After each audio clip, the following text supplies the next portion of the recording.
Okay, so Dr. Hassan Jamil Syed received his PhD degree in computer science from the University Malaya, which is in Malaysia, on 2019. He completed his master's degree in personal mobile and satellite communication from the University of Bradford in the UK in 2008. And he received his bachelor degree in electrical engineering from the Quick Awam University of Engineering and Technology in Pakistan, 2003. He was with WorldCom Telecom Limited, Karachi, Pakistan, as a network engineer for 2 years. After that, he was with the Faculty of Engineering Science and Technology, Iqra University in Karachi, Pakistan, for 4 years.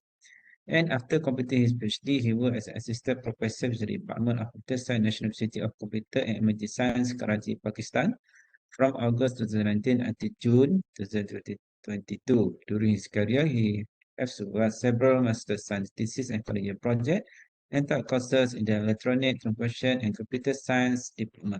Currently, he is working as a senior lecturer at the Faculty of Computing and Informatics, City Malaysia Sabah. His research interests include cloud computing, cybersecurity, SDN, and FPEBPF, and IoT. So, okay, Dr. Hassan, it's over to you now.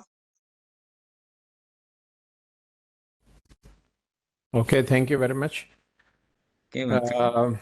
Thank you for giving me chance to present this presentation. So let me try to share my slides first.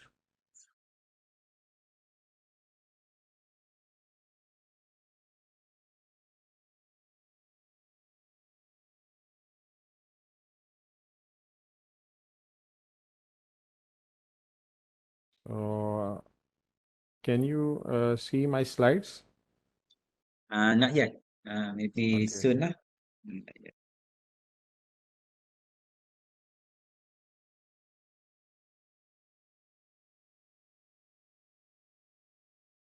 Okay, can you see now? Oh, yes, can. Thank you, thank you. Okay, so the topic of my today's talk is how to write a good article. So before we move forward, I just want to ask a question that this talk is only for our lecturers, right? No master's students or no PhD students in this talk, right? This is for our lecturer. Basically, I think we have invited the PG. Not sure lah whether they join it or not. But actually, we have Okay. invited two lah. So I have mainly focused the academic or teachers as actually. It's okay, it's okay, it's okay, it's Okay, okay. so first of all, why we attend this session and why we need to write a research paper or article. So the goal of scientific research is publication, but good scientists are not always good writer, and even native speakers of English sometimes have difficulty when they write up their research. As a scientist, as a researcher, you are able to read and understand complex and high level material in your field, but however, it is difficult to produce written English at the same time. So developing the skill of write up for your own research is only way to join the international science community. If you do not write, if you don't publish your work, so you will not be part of the international scientific community. And writing and publishing a research paper is the best way to get your career off the ground. So if you want to proceed in your career, so you must write, so you must publish. So, and there are some other logical reasons that why we should write. So suppose first point is write to remember. If you write your work, it's more likely to you will remember your work and you better understand your thing, what research you have done. And then write to understand. It happens when you start writing, it's not only the the very simple process. When you start writing, so you involve in this and you have to as you look the aspect of the reader as well. So you try to make it as much as clear for your audience, so you understand your own work. Sometimes when you write, so you start raising the questions that why I'm writing this, and why I'm creating this portion, and why should I present this, the mathematical equation, or why should I present these results. So that's how you understand your own work as well. So write to understand. Okay. Then write to test yourself and your thinking. So when you start writing, and basically when you are writing, obviously you are writing about your research. So when you start writing, so you think about your own thinking, what is your hypothesis, and what is your, the methodology, how you are doing to conduct this research. And then you try to build a thinking process which make your thinking more clear, and it make you more understand your own work. So these are some reason why should you write up. So now question arises, where should we start? So first of all, understanding of your role. As I asked the question in the start, that most of us, or maybe majority of us, are just lecturers, and some senior lecturers, some associate professors. So we have done our if I talk in the aspect of specifically those who have already done their PhDs. So suppose I have done my PhD, and now I'm not the student. Why should I write? Why should I write a research paper? So most of us are supervisors. We are not the students. So why should we write the research? That is a question.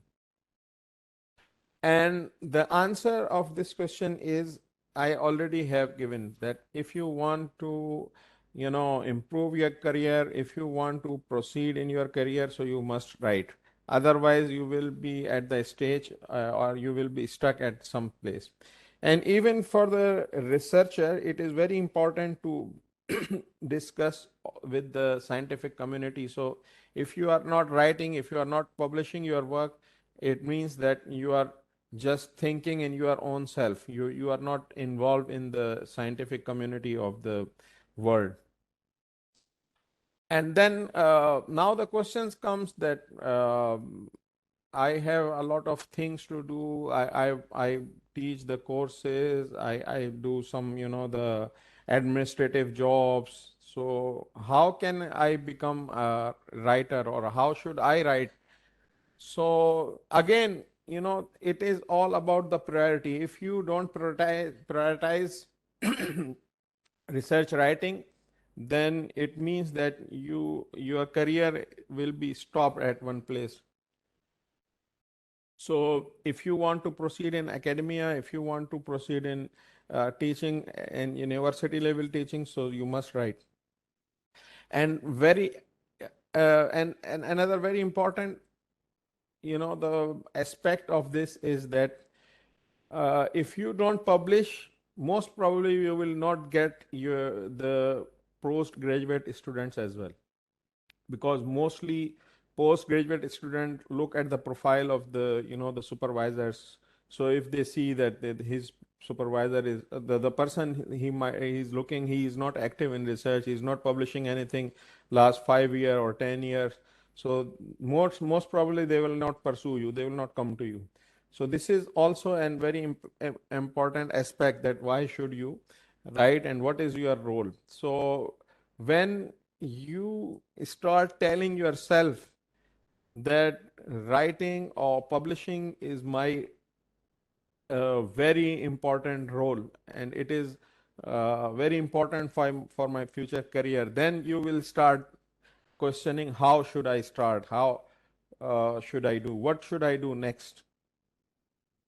So when you decided that you have to write, so then you start thinking that where should I publish, and what sort of audience will I will be addressing. So imagine your reader's role. It is very important.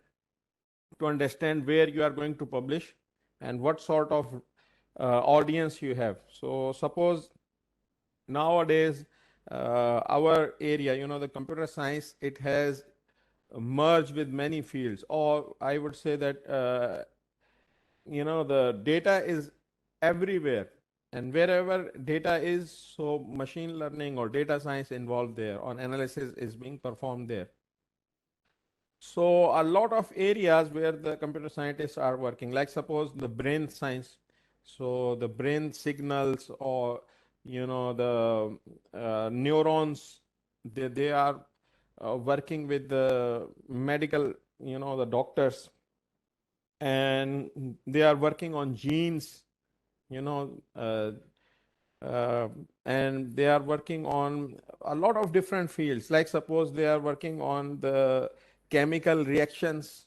So the computer scientists, they are working on these things. So if you are not, when you do your research, like suppose I have done some analysis. I did some machine learning techniques, and I have worked on some data which was the uh, suppose the medical data, like suppose brain data I had, and I did some analysis. So if I'm not aware of my prospect readers, then whatever I write, I might fail, because I don't have idea what sort of readers, how they expect me to, what are their expectation from me to write. So there is a very good example of this. Like suppose one of my friend, he was doing work on some, the images of salt, and he applied some, the image processing, and he come up with some ideas.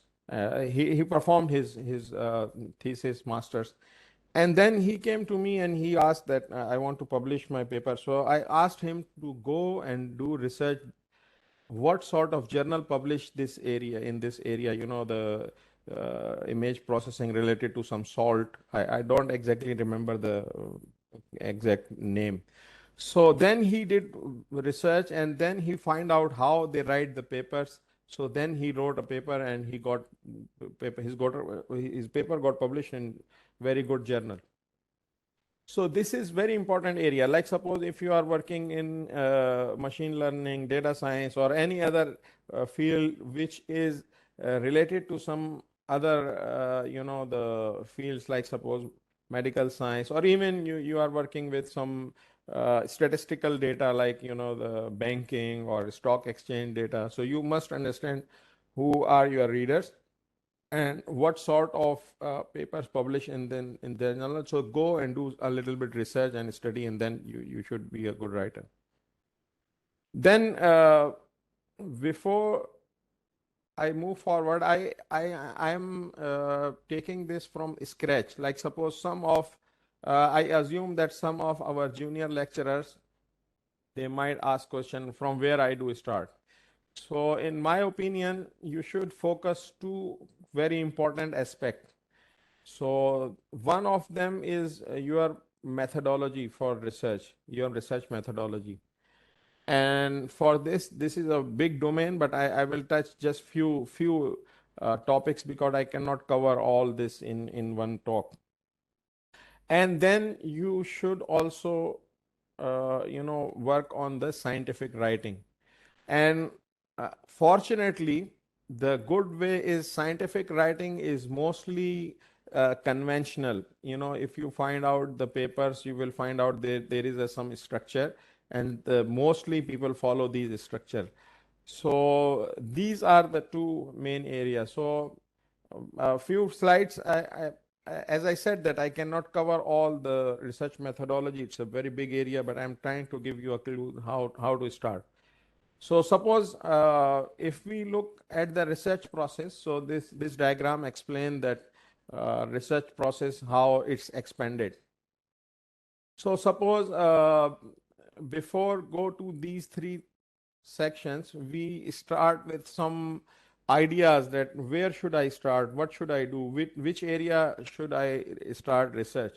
So mostly people are influenced by some other people. Like suppose if some junior lecturer is attached with our dean and dean is working in some area of research, so he most likely to be inclined towards this research.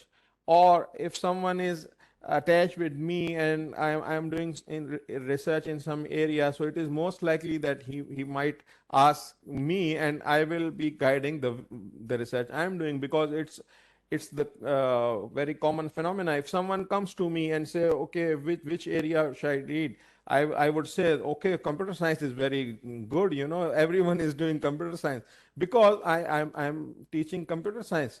If someone go to a medical doctor and he is a very successful doctor, so he will say, oh, you should do the medical science. And if some very competent lawyer, so he will say, okay, come to the law, a very good scope. So I'm just concluding. So point is, people got influence, and the research area they select, they sometimes they get from the influence, or sometimes they think that someone is his uh, mentor. Like suppose your previous supervisor, or suppose you are planning to do PhD. So I assume that some of our lecturers, they still don't have PhD. So suppose they have a prospect supervisor that I might work with him or her, so they might go to him or her and ask that what area should I select. So they will give you a basic idea. So from there you start some literature review, you will do some observation, you will look at some known problems, and this is the very important area you will do in the start, which is called the problem identification. So you do some preliminary experiments, you do some literature review or survey, and then you start with your literature review. Your then you find out that what is the problem you are working on. Then you some start doing building some modeling or some the suppose if you are doing some model, so you will look at the verification. If the assumptions are not, then you modify, and then process is again and again. So then you will come up with some system design or solution, or some proposed solution, and then you do system testing. And for this you need some implementation, and you require some knowledge of your implementation. Then after that you either you go for commercialization or publish your work. So this is some cycle of the research. So to perform this all cycle, you should have to adopt some the prospect methodology. So like suppose this is one of this aspect, that from where should I start. So you can search the areas or topics on these the very well known search engines, and you should go and read some the project summaries, some articles, and do the research. And there is another way, uh, the in our science, which is mostly the computer science research is practical research. Like suppose implementable, or I would say that which can produce some the industry level or some market. So these sort of research mostly influenced by the funding. So you should try to find what area people are funding. So these the search engines are good. So you can go and first you find your interest areas and then search there. And also searching is very important, because you must work on some latest or hot topic. If you are working on some of the topic which is obsolete, like suppose 10-15 years ago people have done a lot of research on this topic, and now you are trying to come up with some ideas, so most likely you might not find the space to get it published. Then for searching strategy, before starting your search, you should find the relevant material you need to have a clear picture. So suppose this might not be obvious as we think. You should do some paperwork. What I should be, looking or searching. So specifically the synonyms, the overlapping terms. There are some terms which are common. Like suppose my area is cloud computing. If I search cloud in Google Scholar or some other research, so I would find some rain cloud related papers as well, some weather related or some cloud computing or computer science papers as well. So I must know the synonyms for the terms. And it happens very often that we are searching for one term, and some specific journals or some specific publishers, they are using some alternate terms. And if we miss, so suppose 30% of the paper are published using the other term which we missed, so we might miss the 30% of the paper. So we should be very careful about these, the synonyms and overlapping terms. And don't waste time. So if when you start search, thousands of paper will come up in your search. So how to sort out? So before starting search, you should list down the terms and you just look for the relevant terms. Okay, then honestly, I could not manage the slides in very proper manner. So from the next slide, I'm just talking about, I talked here about two important aspects. So one is your research methodology. You should start doing research with some hot topic. Try to find out how you will conduct a research. And even in this research, as I mentioned that I have short time, so even you could do a technical research or you could do a survey.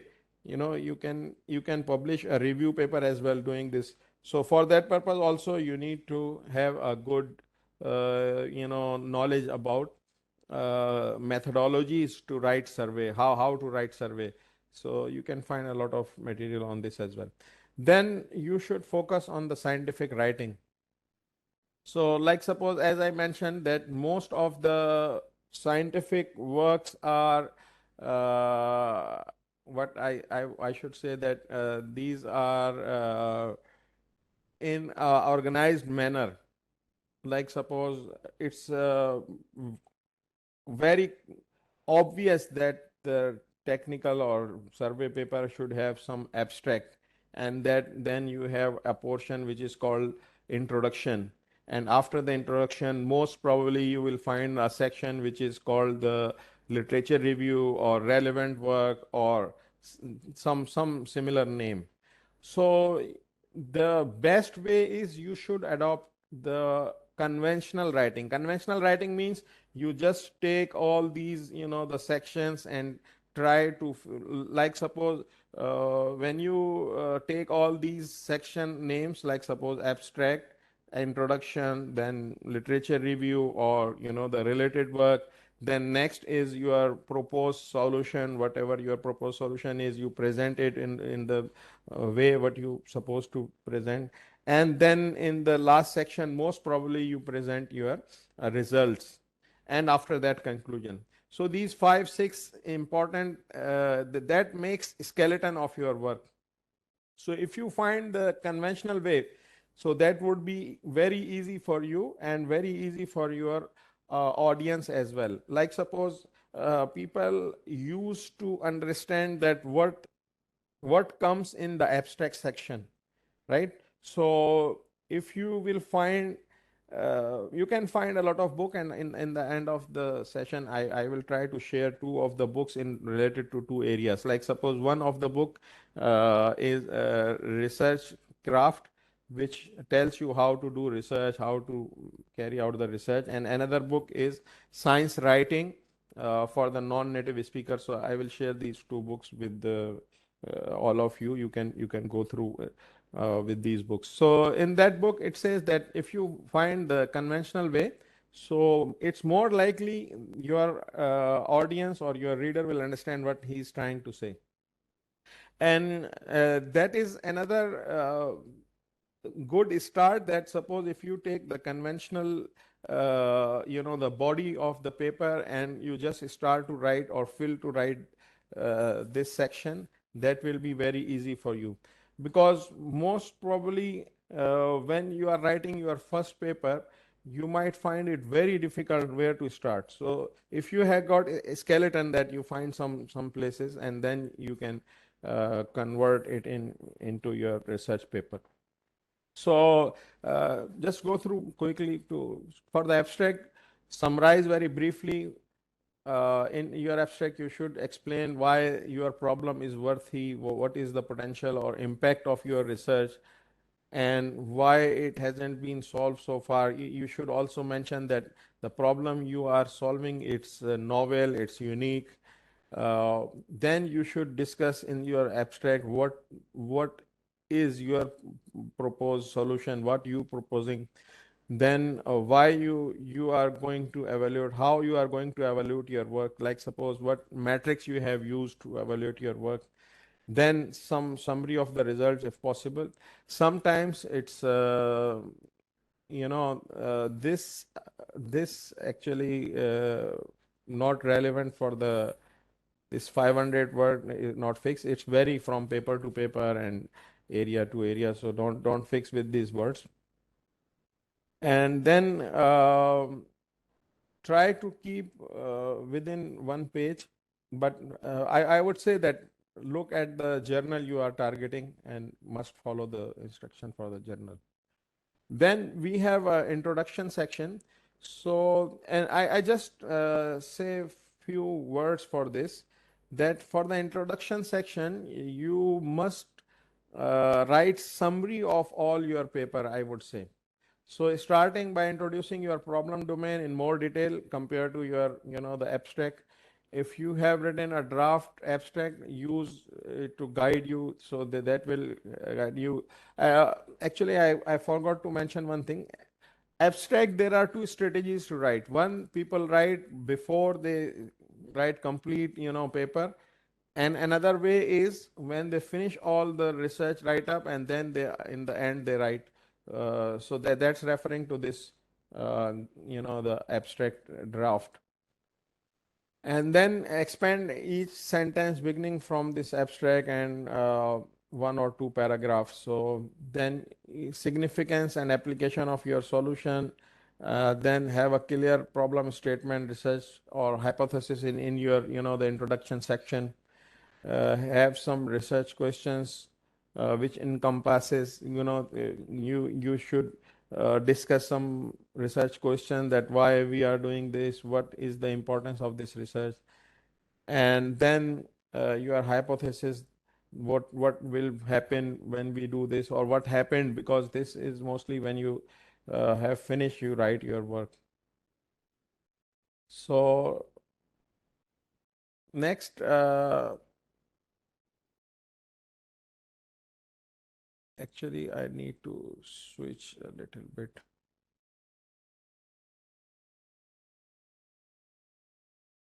Just 1 second, please.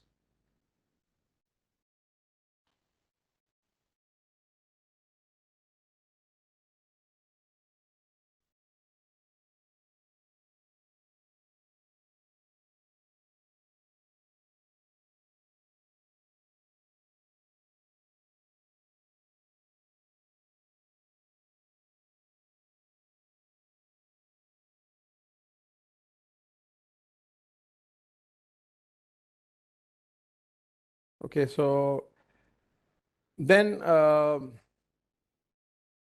describe how you are going to do your research, and then mostly you describe your method, how did you perform your research, and then describe how you plan to evaluate. Means in the introduction, you should mention then how we have gone through the evaluation processes.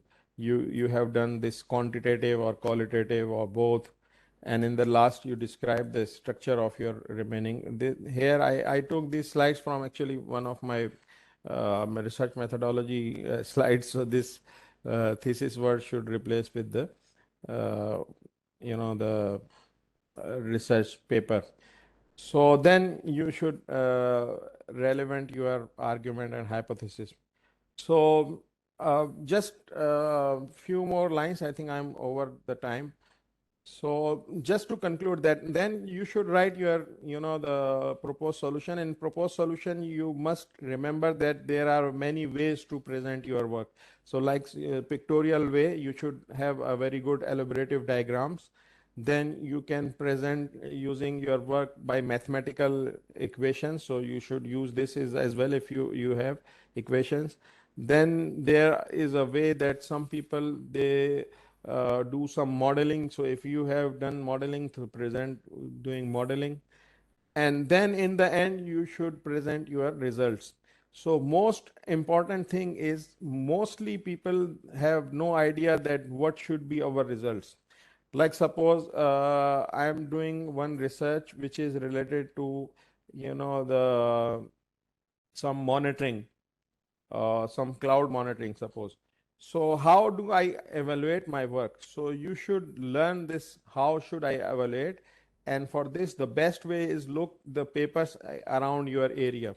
So whatever evaluation metrics they are using, you must use this evaluation metrics. And in the end, it's not only you just put some results and that's it. No, exactly. People want your analysis. They want to know what you have extracted from these results. So you must write the, the some critical analysis as well on your results, and you try to prove it, that these results prove that our work is very good. And then in the end, and you should go to the conclusion, and you should write some your uh, what we say, the future work. So that's it from my side. Dr. Shamsul, thank you very much. If you have any questions, you can ask. Thank you. Okay, thank you very much, Dr. Hassan.